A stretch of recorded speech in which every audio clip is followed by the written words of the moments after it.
अगर इंसानों के पास रोबोट्स हों और वो उनसे सारे काम करवाएं, उनके साथ अच्छी जिंदगी गुजारें और तो और खुश भी रहें, तो कैसी होगी इंसानों की जिंदगी। तो कहानी के शुरू में हम एक प्यारी सी लड़की को देखते हैं जिसका नाम लूसी था। वो एक छोटे से फ्लैट में अपने फ्रेंड के साथ रहा करती थी। एक दिन वो एक रोबोटिक कंपनी में जॉब इंटरव्यू के लिए गई। कंपनी का बॉस लूसी से काफी ज्यादा खुश होता है क्योंकि वो बहुत ज़हीन और अक्लमंद थी। बॉस ने तो उसको फौरन जॉब पर रख लिया था। उसने लूसी को अपना अगला काम भी बता दिया था जिसमें वो आने वाले नए रोबोट्स को ठीक करेगी और उन्हें बेचेगी। रास्ते में वो काफी ज्यादा खुश थी।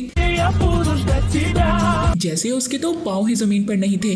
अब वो घर आ गई थी। घर आकर देखती है कि उसका दोस्त किचन में एक्सरसाइज कर रहा था, अजीब अजीब सी हरकतें भी कर रहा था, पर वो उसको कुछ भी नहीं कहती। तभी उसको बाथरूम से आवाज आती है। बाथरूम से एक लड़की निकल कर आती है। लूसी को उस लड़की को देखकर बहुत ज्यादा दुख हो रहा था क्योंकि वो अपने फ्रेंड को पसंद करती थी, उससे शादी करना चाहती थी, लेकिन वो तो उसको धोखा दे रहा था। लूसी ये सब कुछ देखकर बिल्कुल खामोश हो गई थी। वो कुछ भी नहीं बोलती। अब उस लड़की के जाने के बाद उसका फ्रेंड उसको देखकर खुद परेशान हो गया था। वो कहता है, मुझे मारो, मुझे कुछ कहो, पर ऐसे तो नहीं करो मेरे साथ। वो अपना सर फ्रिज पर भी मारता है। खुद पर इतना ज्यादा शर्मिंदा हो रहा था कि अपना एक एक्सरसाइज करने वाला डंबल खिड़की से बाहर फेंक देता है जो किसी की गाड़ी पर जाकर लगता है।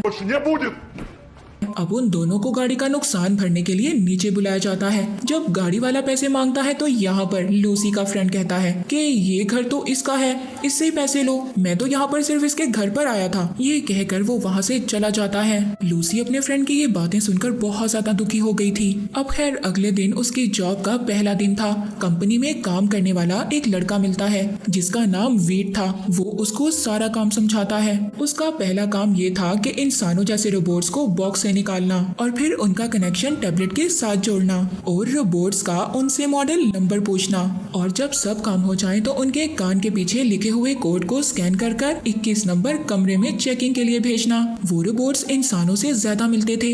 अगर उनको आम इंसानों के साथ रखा जाए तो रोबोट्स को पहचानना बहुत मुश्किल था। हर रोबोट की अलग पर्सनालिटी थी तो उनकी अलग खूबियां भी थी ताकि उनके कस्टमर्स अपने लिहाज से अपने पसंदीदा रोबोट्स को ले जा सके। अब लूसी सबसे पहला बॉक्स खोलती है जिसमें एक्सरसाइज करने वाला रोबोट था और उसकी गर्दन को टैबलेट की मदद से जोड़ती है, कनेक्ट करती है, तो उसकी गर्दन जो लोहे और तारों की थी वो खुद ही ठीक हो जाती है और इंसानों की तरह दिखने लगती है।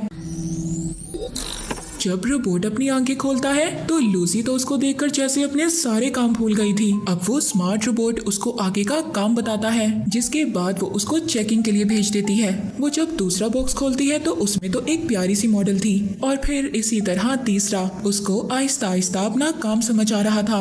वो काम करने वाली नौकरानी और ऐसे बहुत सारे रोबोट्स को ठीक करती है, लेकिन वहाँ पर एक रोबोट ऐसा था जिसने अपना मॉडल नंबर बताने से ही मना कर दिया था। वो कहता है कि मैंने बहुत बुरा ख्वाब देखा है और मैं अभी तक डर रहा हूँ। इस रोबोट का नाम द फ्रेंड था। लूसी अब अपनी कंपनी में काम करने वाले लड़के वीट को बुलाती है और उसको सारी प्रॉब्लम बताती है। चेक करने पर पता चलता है कि इस रोबोट के अंदर तो बहुत सारी खराबियां हैं। ये सुनकर वो फ्रेंड रोबोट रोने लगता है। वो लूसी से कहता है, ये लोग मुझे तोड़ देंगे और वापस भेज देंगे, पर रोते हुए वो उसकी तरफ देखकर उसकी खूबसूरती की तारीफ भी कर रहा था क्योंकि वो तो फ्रेंड रोबोट था।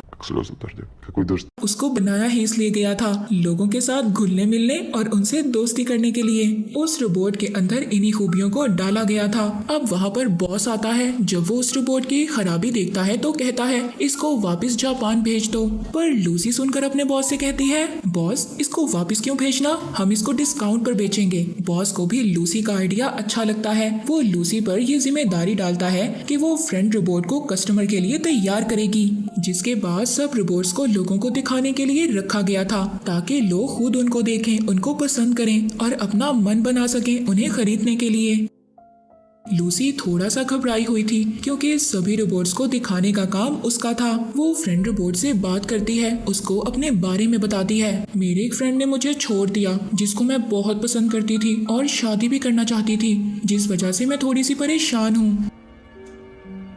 फ्रेंड रोबोट सब बातें सुनकर कहता है, कोई पागल ही होगा जो तुम्हें छोड़ेगा। वो अभी भी उसकी खूबसूरती की तारीफ कर रहा था। तभी एक अमीर औरत उस रोबोट को देखने आती है। पहले तो वो उसको खरीदने को तैयार ही नहीं थी, पर जब फ्रेंड रोबोट उस औरत की खूबसूरती की तारीफ करता है तो जैसे अपनी तारीफ सुनकर जमीन पर ही नहीं थी। वो लूसी से कहती है, जल्दी से इसको पैक करवाओ और मेरे घर भिजवा दो। हालांकि रोबोट उसकी झूठी तारीफ कर रहा था। रात को लूसी अकेली बैठी थी। रोबोट उसके पास आता है और कहता है, मैं तुमसे दूर नहीं जाना चाहता। अब रोबोटिक कंपनी अपने सभी रोबोट से शो भी करवाती है, जिस वजह से उनकी कंपनी के सारे रोबोट्स बिक जाते हैं। बॉस भी काफी ज्यादा खुश था। वो इसी खुशी में बहुत ज्यादा ड्रिंक कर लेता है। रात को वीट लूसी और बॉस को घर छोड़ता है। रास्ते में वो ऊंचे ऊंचे गाने गा रहा था, जिसका साफ मतलब था वो भी लूसी को पसंद करने लगा था। अगले दिन लूसी जब काम पर आती है तो देखती है फ्रेंड रोबोट अपनी मालकिन के घर जा चुका था। उसको ये देखकर खुश होना चाहिए था, ये सोच कर के ये उसकी पहली सेल थी, पर वो उदास थी। तभी उसके पास एक वीडियो आती है फोन पर जो उस फ्रेंड रोबोट ने भेजी थी। वो उसकी तारीफ में एक नज्म भी पढ़ता है। ये सुनकर लूसी को बहुत अच्छा लग रहा था। उसको भी कहीं ना कहीं उस फ्रेंड रोबोट से प्यार होने लगा था। वो चेकिंग के बहाने बार बार उस औरत को फोन करती जो फ्रेंड रोबोट को खरीद कर ले गई थी। वो उसी बहाने फ्रेंड रोबोट से बातें किया करती थी। रोबोट लूसी को बताता है कि मेरी मालकिन बहुत अजीब है, मुझे अजीबोगरीब कपड़े पहनाकर अपना दिल बहलाती है, पर मैं तुम्हें बहुत याद करता हूँ। अगले दिन वो रोबोट को खरीदने वाली औरत कंपनी में वापस आकर हंगामा कर देती है और कहती है, रोबोट खराब है, मुझे मेरे पैसे वापस चाहिए। उधर फ्रेंड रोबोट भी अपनी मालकिन के साथ रहने के लिए तैयार नहीं था। वो कहता है कि ये मुझे जानवरों वाले कपड़े पहनाती है और गुलामों जैसा सलूक करती है, मैं इसके साथ नहीं रहूंगा। बॉस उस औरत को ये यकीन दिलवाता है कि कंपनी आपके सारे पैसे वापस कर देगी,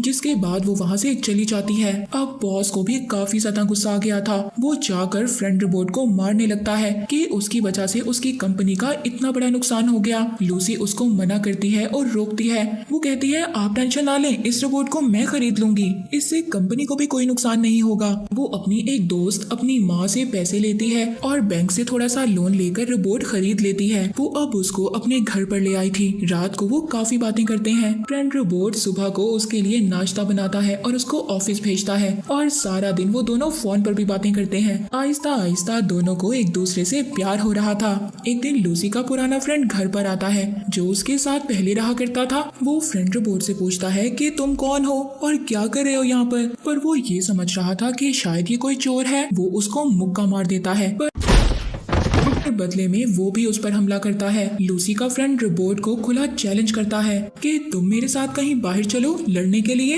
वो रोबोट को बाहर ले आया था और अपने चाहने वालों को नेट पर लाइव दिखाता है। लूसी भी जब लाइव वीडियो देखती है तो उसको बहुत गुस्सा आता है। वो उसी जगह पर जाकर फ्रेंड रोबोट के बटन को बंद कर घर ले आती है। वो काफी ज्यादा नाराज हो गई थी क्योंकि उसने उसे घर से निकलने से मना किया था। फ्रेंड रोबोट पूछता है, क्या तुम अपने पुराने दोस्त को अभी भी पसंद करती हो? ये कह लो कि वो जेलस हो रहा था। वो अपने बारे में ऐसा सोचते हुए लूसी को अच्छा लगने लगा था। एक रात लूसी की दोस्त उसको अपनी पार्टी में बुलाती है, वही दोस्त जिससे लूसी ने पैसे लिए थे। उसकी दोस्त को पार्टी में ऐसा लग रहा था कि आज उसको शादी के लिए उसका फ्रेंड बोलेगा, पर वो ऐसा नहीं करता, जिस वजह से उसको काफी ज्यादा गुस्सा आता है और वो बैठकर रोने लगती है। लूसी अपने फ्रेंड रोबोट को उसके पास बिठाती है और खुद उसके फ्रेंड से बात करने चली जाती है कि वो उसकी दोस्त से शादी क्यों नहीं करना चाहता।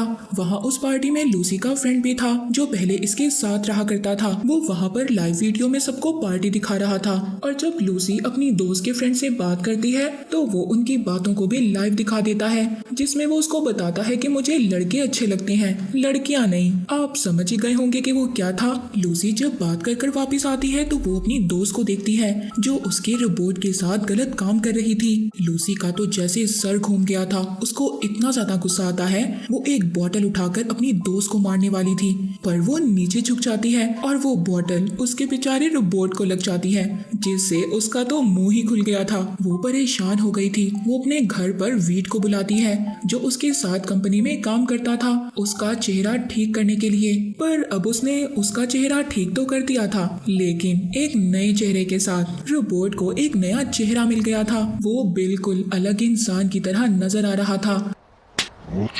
अगले दिन लूसी जब ऑफिस जाती है तो उसके बॉस ने उसको पिछली रात पार्टी की वीडियो दिखाई और जॉब से निकाल दिया, क्योंकि उस वजह से उनकी कंपनी की काफी ज्यादा बदनामी हो चुकी थी, जिसका सारा इल्जाम वो लूसी पर डाल देता है। वो यहाँ पर अपने रोबोट के लिए पुराना चेहरा मांगती है, पर उसके बॉस ने मना कर दिया था।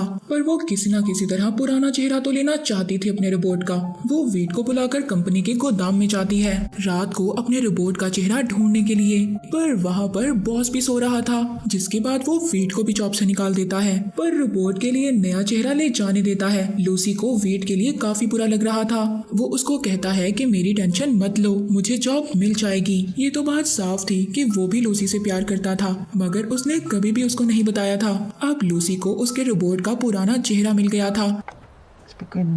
वो अपने रोबोट के साथ मिलकर एक YouTube चैनल बनाती है और उनको सभी लोग इंसान और रोबोट की जोड़ी मानने लगे थे। इस वजह से वो काफी ज्यादा मशहूर हो गए थे। एक दिन लूसी का रोबोट उसको शादी के लिए कहता है। उसने हाँ कर दी थी और खुशी से सोफे पर कूदने लगती है। शादी वाले दिन लूसी की एक खूबसूरत दोस्त जब उसकी शादी करवा रही थी, जब वो रोबोट से सवाल करती है कि क्या तुम्हें लूसी पसंद है, तुम इसको अपनी बीवी मानते हो, तो उधर फ्रेंड रोबोट उल्टा उस लड़की के साथ फ्लर्ट करने लगता है और वो उस लड़की से उसका नंबर तक मांग लेता है।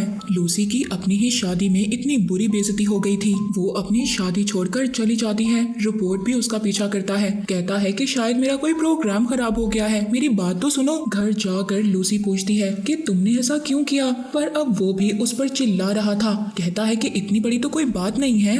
यहाँ पर वीट बताता है कि कसूर किसी का नहीं है, ये रोबोट्स के अंदर प्रोग्राम ही ऐसा है जो नई नई चीजों को पसंद करने लगते हैं और उन लोगों की आदतें अपनाते हैं और उनको कॉपी करते हैं जिससे इन्होंने पहली मर्तबा बात की हो। फ्रेंड रोबोट को भी ये बात समझ आ गई थी कि लूसी उसके साथ खुश नहीं रह सकती। वो कहता है मुझे बंद करो और वापस भेज दो। लूसी ऐसा करना तो नहीं चाहती थी, वो करती भी तो क्या करती, वो बार बार अपना दिल नहीं दुखा सकती थी। मूवी के लास्ट में हमें 6 महीनों बाद का सीन दिखाया जाता है। लूसी जब सोकर उठती है तो उसके किचन में वीट खाना बना रहा था, मतलब इन दोनों ने शादी कर ली थी। खाना खाने के बाद लूसी के पास एक मैसेज आता है। ये फ्रेंड रोबोट का मैसेज था। उसने उसके लिए एक वीडियो भेजी थी जिसमें वो उसका शुक्रिया अदा करता है कि लूसी ने उसको इतनी खूबसूरत यादें दी और लास्ट में उसके लिए डांस करता है, जिसके बाद ही मूवी यहीं पर खत्म हो जाती है।